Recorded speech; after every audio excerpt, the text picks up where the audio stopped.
Bonjour à toutes et à tous l'équipe, j'espère que vous allez bien. Pour cette nouvelle vidéo, on se retrouve pour parler et résumer cette cérémonie de clôture des Jeux Olympiques 2024 à Paris, qui s'est déroulée donc dans le Stade de France. Cette fois, on était donc dans un format plus classique, dans un stade. La cérémonie d'ouverture, elle s'était faite tout au long de la scène. C'était la première fois qu'une cérémonie d'ouverture des Jeux Olympiques ne se déroulait pas dans un stade. La cérémonie a commencé par un replay des grands moments, notamment de la cérémonie d'ouverture, avec Lady Gaga qui avait chanté. Avec ces fameux tuniques de flamant rose et tout ça. Ensuite, Aya Nakamura. Qui avait pu interpréter différents morceaux avec la patrouille de France et tout ça, qui était passé, qui avait survolé Paris. On va justement voir également les stars qui ont animé la cérémonie de clôture. On avait vu dans un premier temps les stars qui avaient animé la cérémonie d'ouverture, Aya Nakamura, Zidane qui avait été présent, Rafael Nadal et tout ça. On va voir un petit peu pour la cérémonie de fermeture qui y avait. Il y avait déjà cette chanteuse là, alors je vous avoue je connais pas forcément son nom. Ensuite on a eu Léon Marchand qui a animé une partie et qui est arrivé en bas de la flasque olympique, de la flamme olympique, pour la transporter jusqu'au stade où se déroulait donc la cérémonie de fermeture des Jeux Olympiques. Il y a eu différents concerts. Toutes les nations qui ont participé aux Jeux Olympiques et notamment qui ont été médaillées ont défilé dans ce stade. C'était assez impressionnant. Donc ça, c'est des images qu'on a l'habitude de voir. La tradition veut que voilà, dans la cérémonie de clôture, les nations défilent avec les médaillés et tout ça. Des belles images en pleine nuit. Ensuite, donc quelques stars qui ont pu chanter. On a eu voilà du Kavinsky avec Angèle qui était présente, la chanteuse belge, avec un autre chanteur ici présent. Voilà, ils interprétaient oui, Kavinsky. C'était plutôt pas mal. Donc c'est pas une chanson de base qui était à Angèle, mais elle a interprété plutôt pas mal. Ensuite on a eu Tony Estanguet, le président des JO 2024, qui a fait un discours. Il en avait fait un dans la cérémonie d'ouverture, il en fait un dans cette cérémonie de clôture. Ensuite là il y a le président des JO qui était là, qui a fait son discours également. Donc le même format qu'à l'ouverture.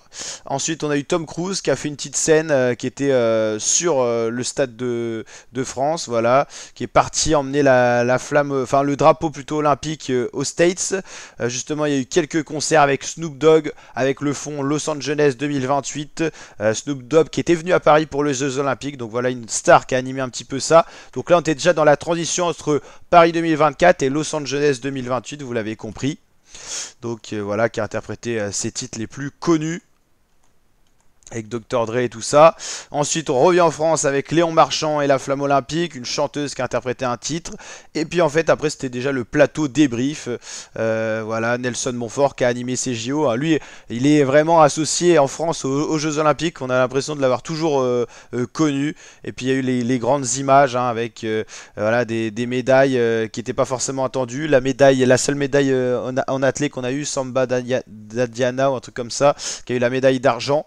Voilà, il y a eu les grands moments notamment de tout ce qui était voilà, les célébrités françaises qui ont pu apporter des médailles, voilà, les athlètes français qui nous ont régalé et qui ont battu un record qui a donc été battu au long de ces Jeux Olympiques. C'est le nombre de médailles qu'on a atteint. On va regarder ça d'ailleurs. On en avait parlé, on a débriefé en vidéo. On a atteint un nombre de médailles que la nationalité, enfin la sélection française n'avait jamais atteinte. 5e position avec 64 médailles en tout. 16 médailles d'or, 26 argent et 22 bronze. 5e nation, ça aurait pu être un peu mieux. On a manqué un peu de médailles d'or. On a buté pas mal, hein, que ce soit au basketball masculin, en handball féminin. On n'a pas obtenu les médailles d'or qui nous auraient pu peut-être permis de grimper quelques places. Hein. Australie, Japon, ils étaient prenables. Chine, États-Unis, ils étaient nettement au-dessus avec 40 médailles d'or. Là, il y avait vraiment un bond. Imaginez quand le Japon et la Chine, il y a 20 médailles d'or d'écart et là c'est assez impressionnant et quasiment 46 médailles de différence. Donc là il y avait une différence de niveau. États-Unis, Chine, on peut dire qu'ils ont survolé ces JO. Japon, Australie un cran en dessous, France, Pays-Bas, Grande-Bretagne, un peu décevante la Grande-Bretagne, Corée du Sud, Italie, Allemagne pour le top 10. Donc voilà la team, on n'avait pas été très actif à la suite de cette cérémonie de fin, on était un petit peu pris ce week-end. On va revenir fort avec plein de vidéos, donc n'hésitez pas à liker la vidéo avec le petit pouce bleu des familles si ça vous a plu. J'espère que les JO les Jeux Olympiques de Paris 2024 vous ont plu, notamment à travers le format qu'on vous a présenté sur la chaîne YouTube. Donc je vous dis à très bientôt pour de nouvelles vidéos. On se prépare pour de nouveaux contenus pour la rentrée. Le Tour d'Espagne 2024 de cyclisme. On va suivre l'actualité rap français avec un band organisé, un très organisé 2 qui s'annonce. Les vidéos commencent à apparaître sur la chaîne YouTube. L'arrivée de la télé-réalité des 50 et plein d'autres contenus à découvrir sur la chaîne YouTube. N'hésitez pas à être actif également dans l'onglet communauté de la chaîne YouTube. On va vous poster pas mal de petits sondages et tout ça. Donc soyez bien actifs la team. C'est vrai qu'on a déjà fait une petite vidéo, on a parlé de la cérémonie de fermeture des Jeux Olympiques, bilan des médailles et tout ça. Et l'onglet communauté à checker. Ma team, avez-vous apprécié les JO 2024 ? Moi personnellement oui, à 63% oui, vous avez été 57 à répondre, 14% non et 23% qui n'ont pas suivi. Les performances des Français au JO vous surprennent-elles? Moi elles m'ont surprise positivement. Donc merci d'être aussi actif, que ce soit pour regarder les vidéos, réagir en commentaire et dans l'onglet communauté, ça régale. Et voilà, pas mal de vidéos qui sont revenues à la suite des Jeux Olympiques, on va enchaîner. En tout cas, la team, je vous dis à très bientôt pour de nouvelles vidéos. Ciao, ciao.